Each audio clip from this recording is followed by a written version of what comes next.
Hello everyone, welcome to this amazing platform of our channel Panisha for Competitive Examinations and I am Piyush. तो इस particular session में हम cover कर रहे हैं DFCCIL एग्जाम के लिए जो आपका कस्टमर रिलेशंस का पर्टिकुलर सेक्शन है।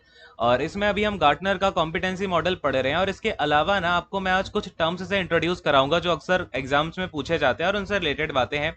तो ये सब खत्म करके आज आपका ये फिनिश हो जाएगा। फिर हम करेंगे टाइप्स ऑफ सीआरएम, क्या क्या यूज है। और बेसिकली टाइप्स ऑफ सीआरएम में ना बेसिक टाइप तो मैंने आपको बता दिया, लेकिन होता क्या है ना, इनको इंटीग्रेट करके एक पूरा आपका जो है सिनारियो क्रिएट होता है सीआरएम का। ऐसा नहीं है कि हमने अकेला एक सीआरएम का टाइप यूज कर लिया। मैं आपको ये बताऊंगा भाई इंटीग्रेशन कैसे होता है, इससे क्या क्वेश्चंस बनते हैं, ठीक है ना। फिर वहीं पे हम बात करेंगे बैलेंस स्कोर कार्ड की, वो सब चीजें क्लियर है।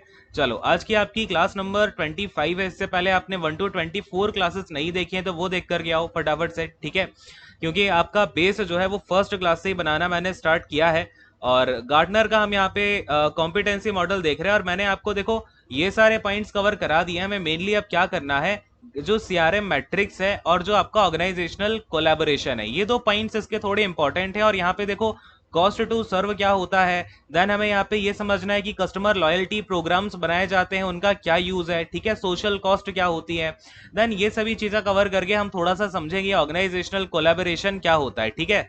तो ये थोड़ी यहाँ पे चीजें हैं जो आपके लिए समझने लायक हैं। देन अभी हम जरा कॉस्ट ऑफ सर्व के बारे में बातें करते हैं। देखो यहाँ पे जो सीआरएम मैट्रिक्स है मैंने आपको ऑलरेडी बता रखा है कि सीआरएम मैट्रिक्स का मतलब क्या होता है। मैट्रिक्स का मतलब है कि हम मैट्रिक्स की जब भी बात करते हैं ना, इसका मतलब होता है आप सारी की सारे मेजरमेंट करना चाह रहे हो आपकी कंपनी में, चाहे वो कस्टमर वाला सेक्शन हो जाए, चाहे वो आपका पीपल एंड प्रोसेस वाला सेक्शन हो जाए, ठीक है, पीपल एंड प्रोसेस, या फिर आपका यहाँ पे कोई टेक्नोलॉजिकल बात आ जाए, ठीक है, टेक्नोलॉजी के बेसिस पे आपको मैट्रिक्स बनाने हो। तो it is kind of very different from other things. यानी कि जब हम सीआरएम मैट्रिक्स की बात कर रहे हैं तो यहाँ पे आप अकेले कस्टमर की बात नहीं करोगे, आपकी कंपनी में इंटरनली क्या क्या मेजरमेंट्स चल रहे हैं उनकी बात भी करते हैं, ठीक है।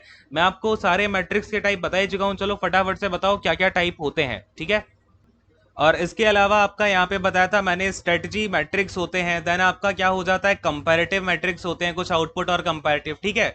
वो सारे मैट्रिक्स के अलावा यहाँ पर ये जो गार्डनर आए इन्होंने क्या कहा कि किसी भी कंपनी के लिए अगर आपको सीआरएम अकेला मजबूत करना है ना, तो आपको यहाँ पे सबसे ज्यादा ध्यान देना पड़ेगा। इन्होंने कुछ टर्म्स बताए कॉस्ट टू सर्व के बारे में, सेटिस्फेक्शन लेवल क्या है आपके कस्टमर का, कस्टमर लॉयल्टी क्या है, और यहीं पे अब मैं आपसे बात करने लग जाऊंगा कस्टमर लॉयल्टी प्रोग्राम की, ठीक है। किसकी बात करूंगा, कस्टमर लॉयल्टी प्रोग्राम की हम यहीं पे बात करेंगे, ठीक है। शुरू करते हैं। फिर सबसे पहले समझते हैं कि ये कॉस्ट ऑफ सर्व होता क्या है, ठीक है। इस पे अभी आएंगे। सबसे पहले मैं आपको बताता हूं क्या है आपका कॉस्ट टू सर्व। वैसे इसके नाम से क्लियर हो रहा है कि जैसे सपोज करो हमारा कोई कस्टमर है,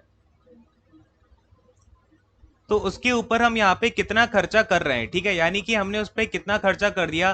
सपोज आपका सबसे पहले मैं यहाँ पे बात करता हूँ, मैं कि मुझे यहाँ पे कार बेचनी है, मेरी कंपनी है ये कार बेच रही है और ये मेरा कस्टमर है।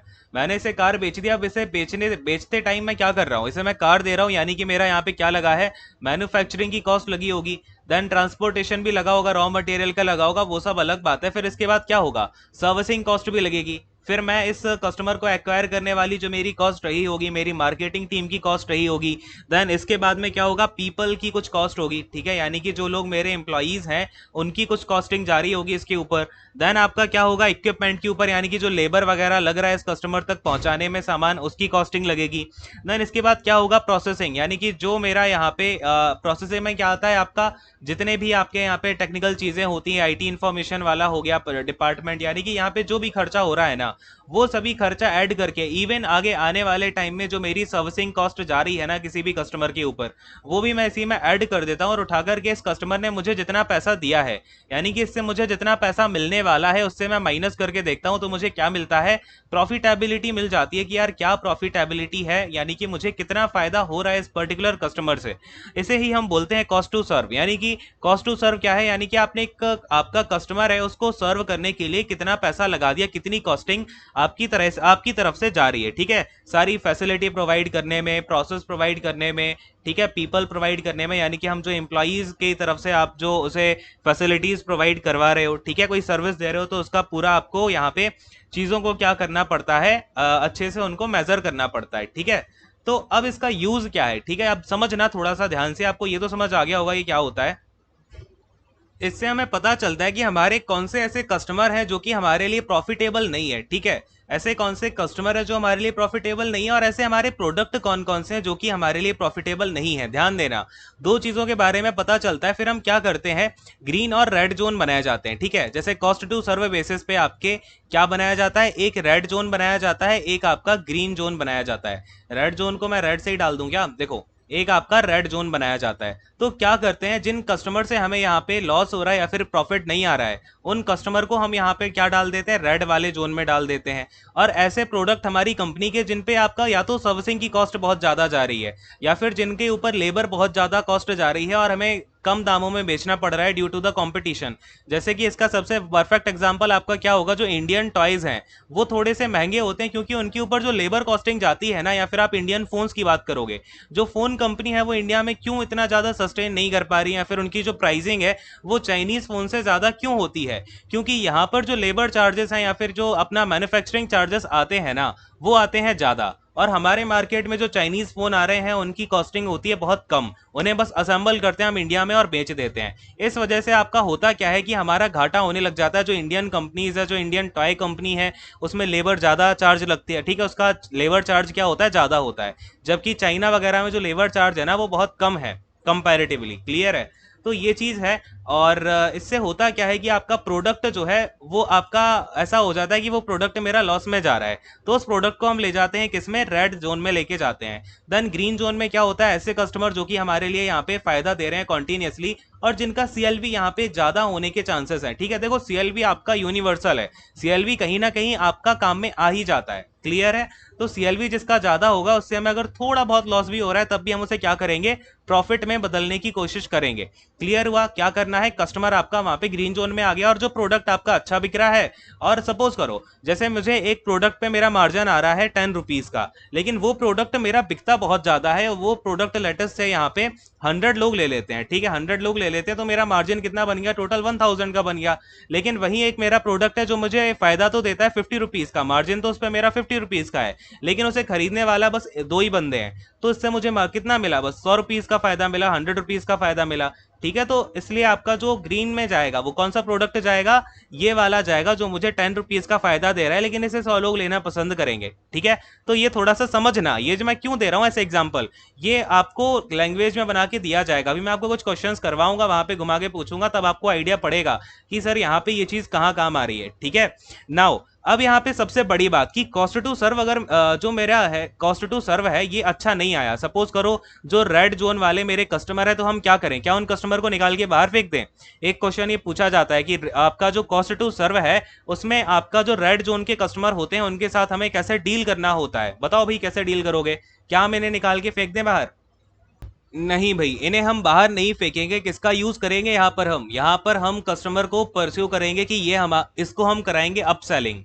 ठीक है, अगर ये हमसे कोई प्रोडक्ट लेने आया है ना, तो हमारी कंपनी का जो प्रॉफिटेबल वाला प्रोडक्ट होगा, मैंने बताया ना जो 10 रुपीज, ये सपोज करो मेरा 50 रुपीज वाला है, तो मैं उसे परस्यू करूंगा कि आप 50 रुपीज वाला ले लो, नहीं लेगा तो मैं उसे परस्यू करूंगा, अरे चलो 10 रुपीज वाला तो ले लो जिसपे मुझे 10 रुपीज का मार्जिन ही मिल रहा, वो भी लेके जाओ तो उसमें मुझे फायदा है। ठीक है, तो मैं उसे अपसेलिंग कराऊंगा। इसके अलावा क्या कराऊंगा, क्रॉस सेलिंग कराऊंगा कि चलो यार एक प्रोडक्ट इस कस्टमर ने ले लिया जिसपे मुझे सपोज करो 5 रुपए का लॉस होना है, यानी कि ये मेरा एवरेज है, हर चीज एवरेज पे ही निकाली जाती है, जिसपे मुझे ऑन एवरेज 5 रुपीज का लॉस हो रहा था। तो मैं उस कस्टमर को क्या करूंगा, क्रॉस सेल करा करके अपना ये 50 रुपीज वाला प्रोडक्ट भी चिपकाने की कोशिश करूंगा कि चलो यार अगर ये वाला प्रोडक्ट लेके जाता है तो मेरा जो मार्जिन है ना वो कहीं ना कहीं फिट बैठ जाएगा। तो हमें कस्टमर को लूज नहीं करना, या फिर उसे आप क्या करोगे, आपकी जो सेल्स टीम है वो बात करेगी कि सर आपको प्रोडक्ट, यानी कि अगर आप ये प्रोडक्ट प्रेफर कर रहे हो तो इसकी जगह हम आपको दूसरा प्रोडक्ट देंगे, और अगर आप दूसरा वाला प्रोडक्ट लोगे तो हम उस पर आपको थोड़ा सा 10% का ऑफ भी दे देंगे। ठीक है, समझ रहे हो, तो इस तरीके से आपका कस्टमर को हम क्या करेंगे, परस्यू करेंगे कि वो हमारा जो प्रॉफिटेबल है, यानी कि जो हमारा ग्रीन जोन में है प्रोडक्ट, उसे वो बाई करे। बात की गहराई तक पहुंच पाए क्या सभी लोग? चलो अब मैं आपको इसकी डेफिनेशन लिखवा देता हूं, वैसे समझ में आ गया होगा सब कुछ, इसके डेफिनेशन भी लिखवा ही देता हूं। चलो, वैसे cost to serve for operations देखो क्या होता है, यही मैंने आपको बताया। आपके जो पीपल हैं, यानी कि आपकी जो टीम काम कर रही है, वो क्या अंडर परफॉर्मिंग तो नहीं है। एक बात समझना, यहाँ पर कॉस्ट टू सर्व का एक यहाँ पर जो एक एस्पेक्ट है वो ये भी है कहीं आपकी टीम जो आपने हायर कर रखी है, यानी कि जो आपके एम्प्लॉईज हैं, वो लॉस आपका एम्प्लॉईज के एंड से तो नहीं आ रहा है। सपोज करो आप एम्प्लॉई को सैलरी तो बढ़िया दे रहे हो, उसके टाइम की दे रहे हो, लेकिन वो जो काम करता है ना, उसका परफॉर्मेंस बहुत कम है। तो अगर वो अपनी सैलरी के अकॉर्डिंग परफॉर्मेंस नहीं कर पा रहा है, उसका परफॉर्मेंस कम जा रहा है, तो इसका अल्टीमेटली लॉस किसको होगा? आपको होगा। आपका कॉस्ट टू सर्व कैसा हो जाएगा? ज्यादा हो जाएगा। क्योंकि कॉस्ट टू सर्व में मैंने आपको क्या बताया, उसमें आपके पीपल भी होते हैं, प्रोसेस भी होता है, यानी कि लेबर चार्जेस वगैरह जो लग रहे हैं, केपीआईज में आप हिट कर पा रहे हो नहीं कर पा रहे हो, जो आप इक्विपमेंट यूज कर रहे हो ना लेबर के लिए, उसमें आपकी कॉस्टिंग क्या जा रही है, या फिर आपका जो कस्टमर है आप उससे क्या क्या चार्ज कर रहे हो, और इसके अलावा उस कस्टमर तक हमें अपना सामान पहुंचाने के लिए कितना लेबर कंज्यूम करना पड़ा। लेबर का मतलब यहाँ पे आपका जो है ये लेबर का मतलब क्या होता है, आपका मैन्युफैक्चरिंग से लेकर के मार्केटिंग से लेकर के सेल्स टीम से लेकर के कस्टमर जो आपका कस्टमर केयर होता है ना, वहां तक की जो कॉस्टिंग आती है। ठीक है, बात की गहराई तक पहुंच पा रहे हो क्या? तो ये चीजें होती हैं। अगर आपका कहीं भी अगर आपका देखो, दो पॉइंट्स निकलते हैं। एक तो बात ये हो गई कि वो प्रोडक्ट ही आपका ऐसा है कि उसमें कॉस्टिंग ज्यादा जा ही रही है, तो वो तो आपका चला गया रेड जोन में प्रोडक्ट, और प्रोडक्ट आपको डिसकंटिन्यू करना पड़ेगा। और अगर आपका कस्टमर रेड जोन में चला गया, कस्टमर के एंड से ये फॉल्ट आ रही है, तो आपको उसे परस्यू करना है कि भाई सही जगह आ जाए। लेकिन फॉल्ट आपकी इंटरनली भी तो आ सकती है। ऑर्गेनाइजेशन में जो आपके लोग काम कर रहे हैं, हो सकता है कि आपके जो लेबर है उनकी एफिशिएंसी बहुत कम हो। मैथ में पढ़ा है ना एफिशिएंसी, तो उनकी एफिशिएंसी बहुत कम है, वो उतना काम कर ही नहीं पा रहे हैं जितनी आप सैलरी दे रहे हो, या फिर आपको जितना टाइम वो बहुत ज्यादा ले रहे हैं। टाइम ज्यादा लेने का मतलब भी डायरेक्ट आपका फर्क किस पे पड़ता है? आप जो मनी उसको प्रोवाइड कर रहे हो। ठीक है, तो ये चीज है। बाकी एफिशिएंसी हो गया। इसके अलावा हो सकता है कि आपकी जो प्रोसेसिंग है ना, आपके पास में ऐसे अच्छे सॉफ्टवेयर ही नहीं है जो कि अच्छे से लीड कर पाए, और उसमें आपकी कॉस्टिंग ज्यादा जा रही है।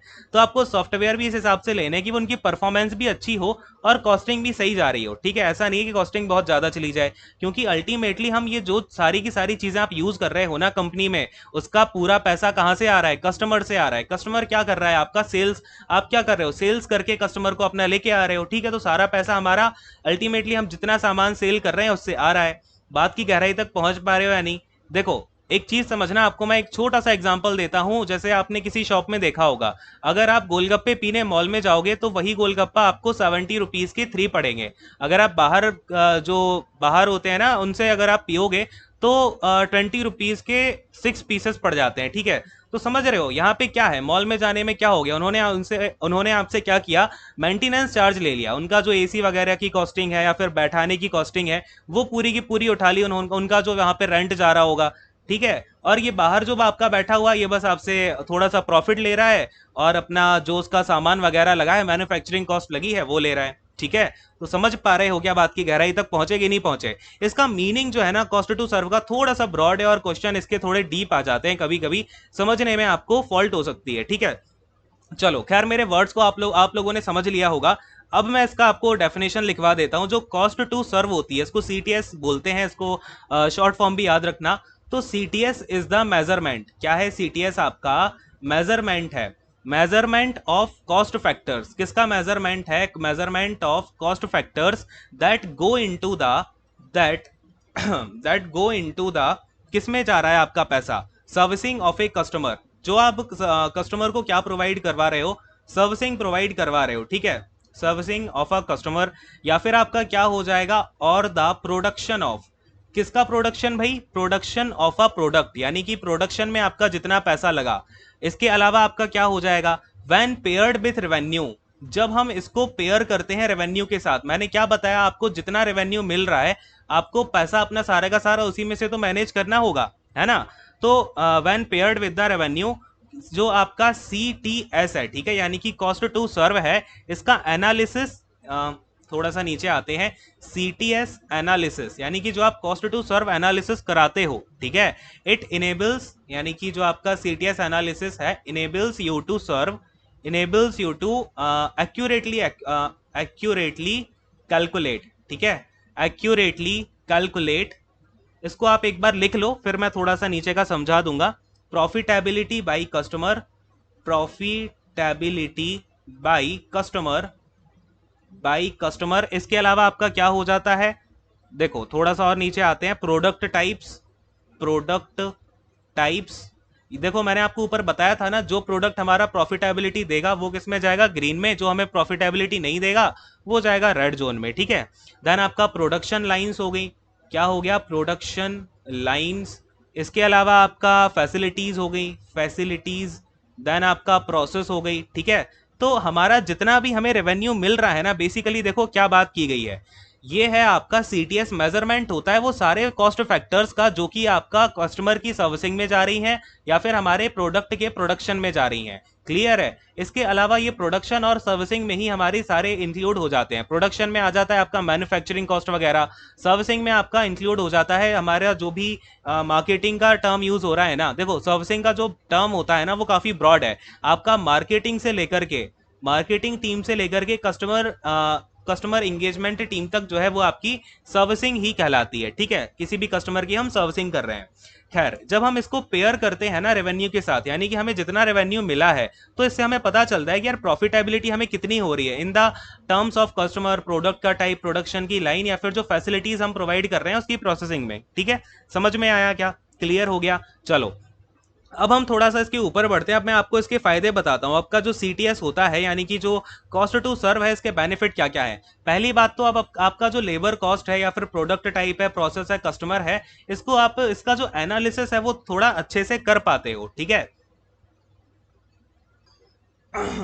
तो सेकंड पॉइंट यहां पर आपका आ जाता है identify and reprise unprofitable customer, यानी कि यहां पर हम क्या करते हैं, जो हमारे अनप्रॉफिटेबल कस्टमर है उनको हमने साइड में हटाया, इनके साथ हम क्या करेंगे, अपसेलिंग का काम करेंगे या फिर क्रॉस सेलिंग का काम करेंगे। अगर ये भी काम नहीं करता ना तो क्या करो, अल्टीमेटली रिप्राइज कर दो। आपका आइटम 100 का है, लॉस आ रहा है, इसको आप लेके चले जाओ 150 पे। लेकिन ये इतना ज्यादा बेनिफिशियल होता नहीं, क्योंकि आपके कॉम्पिटिटर भी होते हैं मार्केट में। हो सकता है कॉम्पिटिटर के पास आप, कॉम्पिटिटर जो है आपका वो 100 रुपीज में ही वो सामान दे रहा हो, उसका वैल्यू प्रपोजिशन अगर अच्छा होगा तो कस्टमर अल्टीमेटली उसके पास खिसकेगा कि नहीं खिसकेगा, बोलो हाँ। ठीक है। तो इन केस ये रिप्राइजिंग का केस हम ले सकते हैं किस कंडीशन में, आपकी अगर सोशल वर्थ बहुत अच्छी है, ठीक है। क्या है, आपकी सोशल वर्थ बहुत अच्छी है, आपकी ब्रांड वैल्यू बनी हुई है, ठीक है। जैसे कि अगर आप आज के टाइम पे देखोगे ना, तो एप्पल यहाँ पे आपके जो एप्पल के आईफोन आते हैं ना उसमें वो चार्जर भी नहीं देता, लेकिन लेते हैं ना सभी लोग। क्यों लेते हैं, क्योंकि उसकी ब्रांड वैल्यू इतनी ज्यादा है, ठीक है। तो उसमें वो रिप्राइसिंग भी करेगा तो भी कोई फर्क नहीं पड़ता, जो लेंगे वो लेंगे ही। क्लियर है। चलो अब यहाँ पे आते हैं, drive a culture of accountability for labour cost. यहाँ पे अक्सर जो बड़ी कंपनीज होती है ना वो क्या करती हैं कि लेबर कॉस्ट को यहाँ पे अब ज्यादा देखती नहीं है, क्योंकि उनका ध्यान जो है वो मैन्युफैक्चरिंग यूनिट्स पे इतना ज्यादा नहीं होता। उनको लगता है कि बस प्रोडक्ट बन के आ गया, इसे हमें आगे लेकर के जाना है। और वो क्या करते हैं, मैन्युफैक्चरिंग करते टाइम तो पैसा डाल दिया सारे प्रोडक्ट पे। अब पैसा डालने के बाद में जब वो मार्केट में लेके जा रहे हैं, उनकी स्ट्रेटेजी अगर पहले से अच्छी नहीं है, तो वो वैल्यू प्रपोजिशन ज्यादा देने के चक्कर में ना लॉस में चले जाते हैं। सो अगर आप पहले से अकाउंटेबल हो गए अपने लेबर कॉस्ट के लिए, तो इसका एक कल्चर बढ़ता है खैर इससे, सीटीएस यहाँ पे एनालिसिस करने से, ठीक है। देन आपका क्या आता है कि empower facilities shift and supervisors to eliminate waste. यहाँ पे क्या करते हो आप कि फैसिलिटीज और शिफ्ट को बढ़ाते हो, सुपरवाइजर्स को बढ़ाते हो, और इससे होता क्या है, आपका जो वेस्ट वगैरह है वो एलिमिनेट हो जाता है। बेसिकली आपका बस ये छोटे छोटे पॉइंट्स हैं, इनको आप समझ भी सकते हो खुद से ही। खैर improve process based on labour cost, आपकी जो प्रोसेस है उसको इंप्रूव कर लो, यानी कि जो मशीनरी वगैरह है आपका, अगर हम मैन्युफैक्चरिंग यूनिट की बात करें, हो सकता है कि ऐसा हो कि आपकी कोई मशीनरी है जिसकी में जो आपका फ्यूल है वो बहुत ज़्यादा यूज़ हो रहा है, या फिर इलेक्ट्रिसिटी बहुत यूज़ कर रही है, पुराने टाइम की मशीन है, तो उसको चेंज कराओ, ठीक है, इंप्रूव करो। Then compare equipment type of their labour costing, ठीक है, इंप्रूवमेंट करो इसमें। Then reinvest cost saving into facility innovation, यानी कि यहाँ पर आपका जो भी पैसा आया है उसको आप क्या करेंगे, री इन्वेस्ट कर दो। आपकी जो भी सेविंग्स हो रही है कॉस्ट से, उसे आप अपनी फैसिलिटी इनोवेशन में क्या करते रहो भाई, री इन्वेस्ट करते रहो, ठीक है। खैर जो इसका क्रक्स था वो आप लोग समझ गए होंगे कि कॉस्ट टू सर्व का क्या यूज होता है। अब इससे कितने भी क्वेश्चन घुमा के पूछे आप कर पाओगे आराम से, अरे बोलो हाँ कर दोगे ना, ठीक है। चलो अब यहाँ पर आपका ये टर्म खत्म होता है, तो समझ गए होगे आप कि यहाँ पे सीआरएम मैट्रिक्स के अलावा इन्होंने एक कॉस्ट टू सर्व का यहाँ पे क्या किया, इंट्रोडक्शन कराया। और ये है क्या, काइंड ऑफ एक आपकी मैट्रिक्स ही तो है, क्योंकि यहाँ पर हम क्या कर रहे हैं, मेजरमेंट ही तो कर रहे हैं सारी चीजों का। क्लियर है। देन आपका आता है यहाँ पर लॉयलिटी। चलो अब मैं आपको लेके चलता हूँ कस्टमर लॉयलिटी प्रोग्राम पे। देखो थोड़ा सा अरे यार वेट अ सेकेंड, थोड़ा सा पानी पीता हूँ। तो देखो ये जो आपके मॉडल्स है ना, इसमें मेन बात क्या है कि मैं आपको जो वर्ड्स बता रहा हूँ उसका मतलब वहीं पर यूज नहीं है। ये जो CTS है, मैंने इसमें आपको जितनी बात बताई है ना, इसकी मीनिंग बस यहीं तक नहीं है, इससे रिलेटेड क्वेश्चंस आते हैं। अगर आप मेरे एक एक शब्द को ध्यान से सुनोगे ना, तो दो चार क्वेश्चन और भी सॉल्व कर पाओगे, ठीक है। उनको इसलिए मैं आपसे बोलता हूँ, मैंने जितने वर्ड्स बोले हैं उन पे ध्यान दिया करो। मैं क्या, जैसे मॉडल है यहाँ पे आपका कस्टमर लॉयलिटी प्रोग्राम, जैसे मैं बात कर रहा हूँ, क्या हुआ हमारा यहाँ पे कस्टमर लॉयलिटी प्रोग्राम। तो यहाँ पे कस्टमर लॉयलिटी प्रोग्राम जो मैं आपको बता रहा हूँ ना, ये इस मॉडल से इसका इतना ज़्यादा लेना देना है नहीं, लेकिन हमें ये चीज़ पढ़नी है। आपका इस एस्पेक्ट में अगर मैं समझाऊंगा तो आप इसे समझ जल्दी पाओगे, ठीक है। चलो, अब देखो कस्टमर लॉयल्टी प्रोग्राम की एक बार डेफिनेशन कराता हूँ, फिर समझते हैं इसको थोड़ा सा। ये बेसिकली क्या होती है, it is a marketing approach, ठीक है। क्या होती है ये, आपकी एक मार्केटिंग अप्रोच होती है। पहला क्वेश्चन तो आपका यहीं से बनता है कि जो आपका कस्टमर लॉयल्टी प्रोग्राम है, ये किस टाइप की अप्रोच है आपकी। तो ये एक आपकी मार्केटिंग अप्रोच है, ठीक है। क्या होता है इसमें, दैट रिकॉग्नाइजेस, ठीक है। ये क्या करती है, दैट रिकॉग्नाइजेस, ये रिकॉग्नाइज करती है, क्लियर हुआ। एंड रिवॉर्ड्स कस्टमर्स, एंड आपके जो कस्टमर्स हैं उनको रिवॉर्ड करती है, एंड रिवॉर्ड्स कस्टमर्स, ये हो जाएगा कस्टमर्स, ठीक है। लिख लेना आगे, कस्टमर्स हु परचेज और engage, who purchase and engage, यानी कि जो परचेज करते हैं आपकी कंपनी का सामान कॉन्टिन्यूसली, या फिर इंगेज करते हैं या with a brand on a regular basis, ठीक है। With a brand, with a brand on a regular basis, on a regular basis, ठीक है। आपका किसी ब्रांड के साथ क्या है, ऑन अ रेगुलर या फिर रिकरिंग वर्ड यूज करना यहाँ पे सही रहेगा, ठीक है। रिकरिंग का मतलब क्या होता है, कोई चीज बार बार करना। रेगुलर का मतलब एक्चुअली होता है किसी भी एक पर्टिकुलर इंटरवल में कोई काम करना, जैसे मैं डेली 4 AM कोर्ट जाता हूँ, तो ये मेरी रेगुलरिटी हो गई। लेकिन रिकरिंग का मतलब क्या होगा, मैं आज खेलने गया, फिर मैं कल भी खेलने गया, फिर मैं सपोज करो 1-2 दिन बाद छोड़ के जाता हूँ, लेकिन तब भी वो रिकर कर रहा हूँ मैं, यानी कि बार बार जा रहा हूँ, ठीक है। तो ये होता है रिकरिंग का मतलब। खैर, ये हो गया, तो आपको समझ में आया होगा कि ये क्या है, एक मार्केटिंग अप्रोच है, जिसके अंदर आपको सबसे पहले क्या करना होता है, आपके वो कस्टमर को आपको पहचानना है, रिकॉग्नाइज करना है, और उनको रिवॉर्ड्स देने हैं जो कि आपसे सामान कॉन्टिन्यूसली परचेज कर रहे हैं या फिर इंगेज कर रहे हैं। अब ऐसा कौन सा बंदा होता है, ऐसे कौन से टाइप के कस्टमर होते हैं जो आपकी ब्रांड के साथ परचेजिंग भी कॉन्टिन्यूसली कर रहे हैं और इंगेजमेंट भी उनका काफी अच्छा है, यानी कि इंगेजमेंट का फ्रीक्वेंसी उनकी काफी अच्छी रही है। रिकरिंग का मतलब क्या बोला मैंने, बार बार आ रहे हैं, इट मीन्स उनकी फ्रीक्वेंसी अच्छी है और उनकी रिसेंसी भी अच्छी है। और फिर अगर प्रोडक्ट अच्छे खरीद रहे हैं तो उनका यहाँ पे लेटेस्ट है मॉनिटरी वैल्यू भी अच्छी है, तो वो कौन हो जाएंगे, वेल हो जाएंगे। आपको अपने वेल्स को क्या करना है, कॉन्टिन्यूसली अपने साथ बना के रखना है। तो बेसिकली वो कस्टमर आपके लॉयल बनेंगे कैसे। अब मैं आपको ना एक छोटा सा एग्जांपल देता हूँ। सपोज करो एक बंदा है जो आपका आईफोन यूज कर रहा है, ठीक है। आईफोन यूज कर रहा है वो 3 साल से, और उसने 2 आईफोन चेंज कर लिए। अब उसे चार्जर मिलना बंद हो गया, लेकिन सपोज करो उसे कंपनी ऑफर कर दे कि अगर आप नया वाला फोन लोगे अब, तो हम आपको चार्जर भी फ्री देंगे। तो वो तो खुश होकर फिर से चला जाएगा ना कि यार अब तो चार्जर मिलेगा, ठीक है। फिर अगली बार कह देंगे कि आपको जो एयरपॉड है वो भी फ्री में मिलेंगे, तो फिर वो फिर से जाएगा अगली बार लेने की, अरे अब तो एयरपॉड भी फ्री मिल रहे हैं। तो समझ रहे हो, ये तो खैर एक ऐसा हंसी वाला एग्जाम्पल हो गया। बट इंस्टीड ऑफ दैट आपने अक्सर जो आपकी फ्लिपकार्ट के सुपर कॉइन्स होते हैं उनमें आपने देखा होगा क्या बोलते हैं, आपको कुछ एक अमाउंट कॉइन्स का अपना क्या करना होता है, गेन करना होता है, जिसके बाद में आप कुछ आपका लेवल बढ़ते जाते हैं, समझ रहे हो। कॉन्टिन्यूसली कुछ ना कुछ लेवल बढ़ता जाएगा, या फिर आपको क्या करेंगे, कुछ ऑफर दे देंगे। तो यही होता है आपका लॉयल्टी प्रोग्राम, ठीक है। इसी को एक टेक्निकल वर्ड दे दिया, कस्टमर लॉयल्टी प्रोग्राम। तो आई होप आपको क्लियर हो गया होगा क्या होता है इन प्रोग्राम के अंदर, हम कस्टमर को कैसे लॉयल बना रहे होते हैं, ठीक है। अगर हम उसे कॉन्टिन्यूसली बार बार ऑफर देंगे, या फिर हम उसे कुछ कार्ड दे देंगे कि अगर आप हमारा सामान खरीदते हो, फिर अगली बार आओगे, फिर अगली बार आओगे, तो आपको हर बार 500 रुपीज का उसमें क्या मिल जाएगा, कूपन मिल जाएगा, ठीक है। और वो आपका कूपन जब भी आप चाहो हमसे क्या करवा लो, उसको विदड्रॉ करवा लो, ठीक है। तो भले ही आप अपने कस्टमर पे थोड़ा सा पैसा इन्वेस्ट कर रहे हो, लेकिन अल्टीमेटली वो आपको क्या देगा, प्रॉफिट देगा, ठीक है। उससे क्या बढ़ेगी, आपकी कस्टमर की रिटेंशन बढ़ेगा, ठीक है। क्या बढ़ेगा, आपके कस्टमर का रिटेंशन बढ़ेगा, ठीक है। और दूसरी बात, आप यहाँ पे क्या कर सकते हो, अगर आप उसे बार बार ऑफर दोगे, अगर वो खुश रहा, लॉयल हो गया, तो वो क्या करेगा, रेफरल करेगा, ठीक है। क्या करेगा, और लोगों को रेफरल करेगा कि अरे भाई ये कंपनी अच्छी है, ये ब्रांड अच्छी है, आप इसका सामान लो। या फिर आप उसे ये भी बोल सकते हो कि अगर तुम आगे चल के रेफर करोगे तो मैं आपको क्या करूंगा, आपको अगले प्रोडक्ट पे 10% का ऑफ मिल जाएगा, या फिर आपके वॉलेट में 100 का रिचार्ज हो जाएगा, 100 रुपीज का। जिससे कि आप अगले सामान को खरीदते टाइम यूज कर पाओगे। ठीक है, इस तरीके से रेफरल प्रोग्राम काम करता है। देन इससे आपका होगा क्या कि एक तरीके से आपका बार बार अगर सेम कस्टमर आ रहा है और वो खुश होता रहा तो वो एक लेवल पे जाके एडवोकेसी भी करने लग जाएगा। ठीक है, और जो एडवोकेसी का लेवल होता है ना, ये बहुत इंपॉर्टेंट होता है। अगर किसी कंपनी का एडवोकेसी का लेवल 20% प्लस भी चला गया ना, वो कंपनी अच्छी खासी स्टैब्लिश हो जाती है। ठीक है, ये बात है। समझ गए होगे अब आप कस्टमर लॉयल्टी प्रोग्राम्स क्या होते हैं। नाउ इन प्रोग्राम्स को करके हम क्या कर रहे हैं यहाँ पे, थोड़ा सा ऊपर आते हैं। देखो इन्होंने क्या बोला, सीआरएम मैट्रिक्स में आपको स्पेशल ध्यान किस पे देना है, अपना कॉस्ट टू सर्व यहाँ पे आप मैनेज करो, मेजर करो उसे, कस्टमर के सेटिस्फेक्शन का लेवल मेजर करिए, आप कस्टमर की लॉयल्टी को मेजर करिए। और कस्टमर की लॉयल्टी बढ़ानी कैसे है, आपको कस्टमर लॉयल्टी प्रोग्राम्स कर करके बढ़ानी है। प्रोडक्ट अच्छा दोगे और सब बातें तो आपको पता ही है, बार बार बताने की जरूरत है नहीं।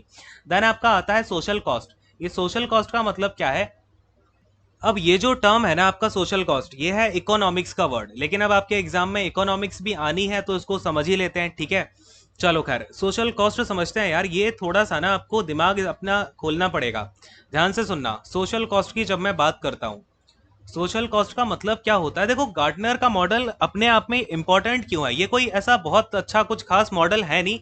ये गार्टनर का बस ऑब्जर्व किया हुआ जो चीज़ें हैं, इन्होंने अपनी बस वो बिल्डिंग ब्लॉक्स के फॉर्मेट पे बताई थी। ऐसा कुछ मॉडल नहीं है कि बहुत ज़्यादा इन्होंने अपनी तरफ से कुछ मॉडल दे दिया हो, बस ये एक कंसल्टेंसी कंपनी हुआ करती थी। अब इन्होंने यहाँ पे ये जो सोशल कॉस्ट का पॉइंट रखा, एक इन्होंने अलग ही विजन दिखाया यहाँ पे, और क्या बोले समझ देखो यहाँ पर क्या हुआ, आप समझना ध्यान से। मेरी कंपनी है ये, मेरी कंपनी को रॉ मटेरियल चाहिए। ठीक है, ये एक ट्रक जा रहा है, मैं एक बस एक सिनारियो बता रहा हूँ, समझना सोशल कॉस्टिंग क्या होती है। एक कंडीशन बता रहा हूँ, मेरी कंपनी है, ये ट्रक से मेरा मटेरियल आ रहा है, ये ट्रक है बढ़िया, ट्रक में मटेरियल आना है और यहाँ पे मुझे ज़रूरत है, मेरी मशीन्स वगैरह उसी अकॉर्डिंग चल रही है, मैन्युफैक्चरिंग होनी है यहाँ पे मेरी फैक्ट्री में, सो दैट मेरा टाइम पे मटेरियल आएगा और ये यूज़ करके मैं अपना बना लूंगा। अब ये ट्रक आया, अब ये ट्रक आते आते क्या हुआ, सपोज करो इसका टायर फट गया। ठीक है, अब यहाँ पे मैंने कॉस्टिंग क्या लगाई है, मटेरियल यहाँ तक आने में मुझे सपोज करो 10,000 रुपीज लगने थे। ठीक है, मेरे कितने लगने थे, 10,000 रुपए लगने थे। अब ये ट्रक आ रहा था तो यहाँ पे इसका टायर फट गया, इससे क्या होगा, टाइम का लॉस होगा। ठीक है, अब टाइम का लॉस हुआ और ऊपर से टायर बदलने के लिए भी पैसा लगेगा। सपोज करो टायर बदला मेरा 500 रुपीज में, तो ये 500 रुपीज अलग होगा। ये मैंने सोचा जो एक्चुअल कॉस्टिंग लगनी थी ना, वो तो 10,000 ही लगनी थी, आराम से ये आ जाता। लेकिन आगे चल के क्या हुआ, बीच में यहाँ पे आपका ट्रैफिक आ गया। ठीक है, क्या आ गया, ट्रैफिक आ गया। इस ट्रैफिक से क्या होगा, इसको इस कंजेशन की वजह से, ट्रैफिक की वजह से इसको यहाँ पे और देर हो गई, और इस वजह से मेरी जो आपकी मेरी मशीन्स थी ये और देर तक चल रही हैं। अब क्योंकि उसी टाइम के अकॉर्डिंग मैंने तो अपना वही सेट किया था कि अब मेरा मटेरियल आएगा, मैं यूज़ करना स्टार्ट कर दूंगा, तो वहां पर भी मेरी कॉस्टिंग बढ़ेगी धीमे धीमे। इलेक्ट्रिसिटी या कुछ भी सपोज करो मेरे 100 रुपीज़ यहाँ पे बढ़ गए। अब क्या हुआ आगे चल के, अच्छा यहाँ पर ये थोड़ा ध्यान देना, ये अभी आपका सोशल कॉस्टिंग का सिनेरियो अभी शुरू नहीं हुआ है, ये इसको सोशल कॉस्टिंग मत समझ लेना। अभी मैं आपको थोड़ा सा ये कॉस्ट टू सर्व से रिलेट करने वाला हूँ चीज़ों को। पहले तो ये सिनारियो है आपका, ठीक है, ट्रैफिक वगैरह मिला, उससे मेरा ये आगे बढ़ गई चीज़ें। फिर जब मेरा ट्रक फाइनली यहाँ पे पहुंचा, ठीक है, तो यहाँ पे ये मुझे क्या लगा, ये भी तो मेरे क्या है, लेबर चार्जेस हैं, मैं जो दूंगा इसको, यहाँ पे जो मेरे ट्रक पंचर होने का पैसा देना है, ट्रैफिक में लेट हो गया, यहाँ पे इसकी मशीन चलती रही, ये भी कहीं ना कहीं आपका लेबर चार्जेस में ही इंक्लूड होता है। तो इससे मेरा क्या हुआ, लेबर चार्ज बढ़ गया। लेकिन अक्सर जो कंपनीज करती है ना, वो इस पर ध्यान नहीं देती। ये वाला पॉइंट मैंने आपको कहाँ पर बताया था, यहाँ पे देखो, इससे क्या होता है, accountability for the labour cost आपकी बढ़ती है। इससे अगर आप यहाँ पे क्या करते हो, कॉस्ट टू सर्व यानी कि सी टी एस को यहाँ पे आप ध्यान में रखते हो, उसका एनालिसिस करते हो। ठीक है, ये वाला पॉइंट तो चलो ये हो गया कि ये एक आपका सी टी एस ये वाला पॉइंट भी है। ठीक है, फिलहाल अब अगर मैं सोशल कॉस्ट की बात करता हूँ, यहाँ पे थोड़ा सा सोशल कॉस्ट पे ध्यान देना। देखो सोशल कॉस्ट अब क्या होता है, यहाँ पे मेरी कंपनी में रॉ मटेरियल आ गया, बेसिकली मैं ये एग्जांपल देने वाला था, लेकिन यहाँ पे आपका एक सीटीएस का ये अच्छा पॉइंट है, इसलिए मैंने ऐड करा दिया। आपका ये सिनारियो पूछा जा सकता है ऐसा कुछ। तो खैर यहाँ पे क्या आ गया, मेरी फैक्ट्री में यहाँ पे सामान आ गया, और मेरी फैक्ट्री अब क्या करेगी, पॉल्यूशन क्रिएट करेगी ना, क्या करेगी, पॉल्यूशन क्रिएट करेगी। तो यहाँ पर जो पैसा मुझे सोसाइटी के लिए देना पड़ता है, क्या होता है social cost, it is the total cost to society, it is the total cost to society. आपकी जो सोशल वैल्यू होती, आपकी जो सोशल कॉस्ट होती है ना, वो क्या होती है, सोसाइटी को आप जो पैसा दे रहे हो। इसका यार मैं आपको इजी सा एग्जांपल देता हूँ, फैक्ट्रीज वगैरह पे चलते हैं थोड़ा। पहले अगर आपने देखा हो तो आपको अभी भारत का जो हमारा स्वच्छता मिशन चल रहा है, इसमें आपको थोड़ा टैक्स कटता है, बताओ जरा कितना कटता है। बेसिकली अब तो नहीं करता है, पहले करता था 2017 या 18 तक करता था, जहाँ तक मुझे याद है 2017 या 18 तक। तो उसमें जब आप रेलवे टिकट लेते थे तो उसमें भी आपका थोड़ा सा सेस रहता था, ठीक है, कि ये आपका सेस किसका है, स्वच्छ भारत का है।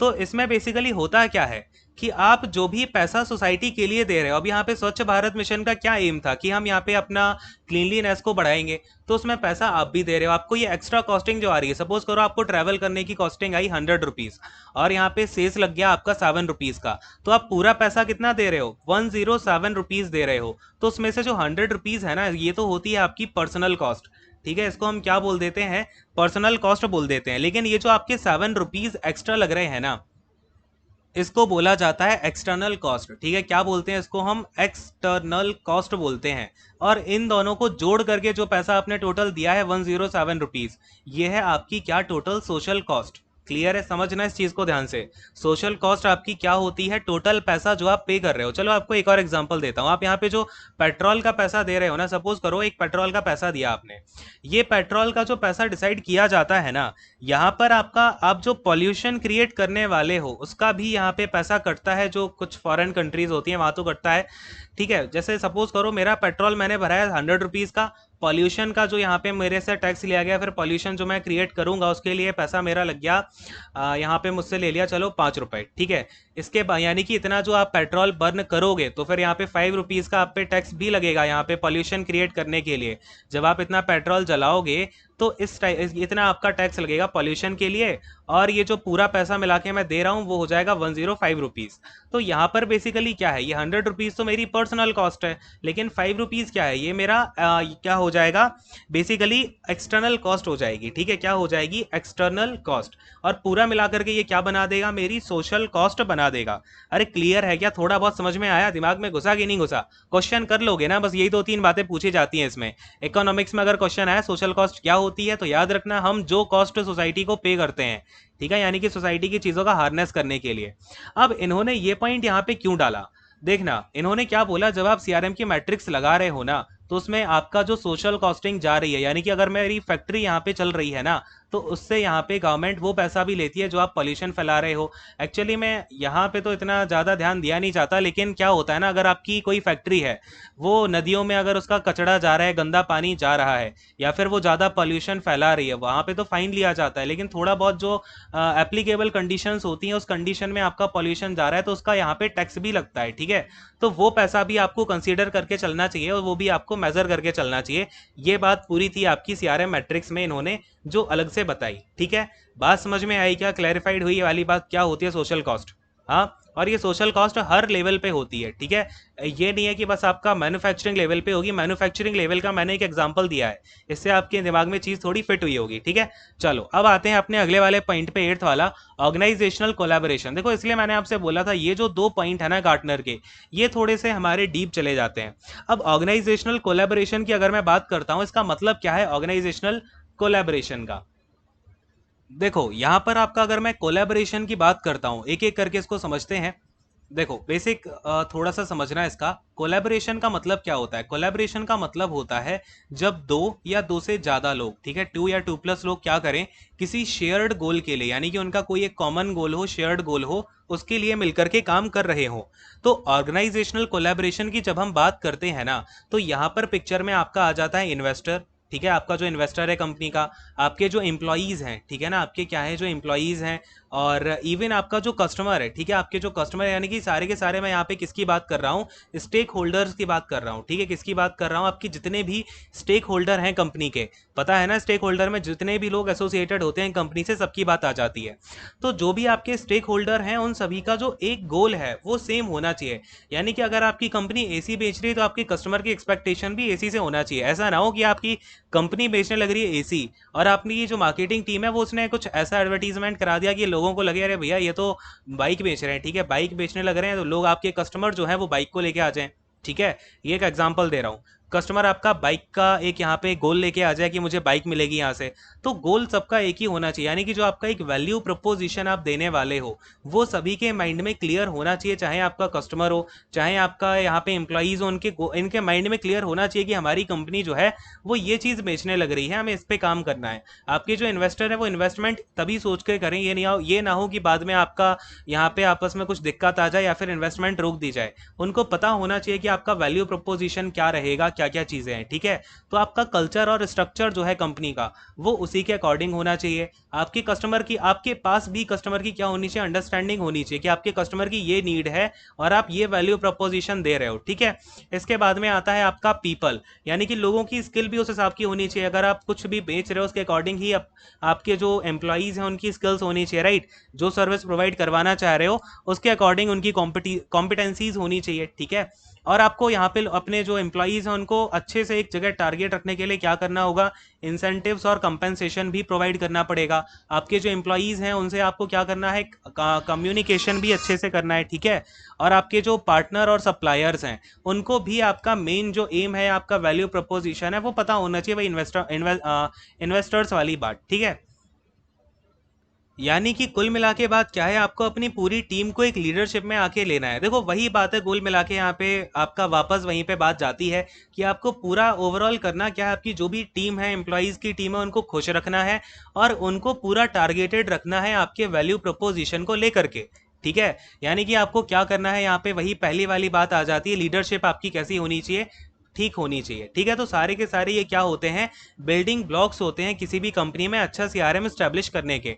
अरे बोलो हाँ, बात क्लैरिफाइड है क्या। तो यही बातें थी जो गार्टनर ने बताई और आई होप आपको अब पूरा का पूरा गार्टनर का सीआरएम मॉडल क्लियर हो गया होगा। इसके अलावा दो तीन चीज़ें आपने एक्स्ट्रा भी सीखी, और जो भी चीज़ें सिखा रहा हूँ ना उनको ये मॉडल में आती हैं या वो आती हैं वो सोच के नहीं सीखना है।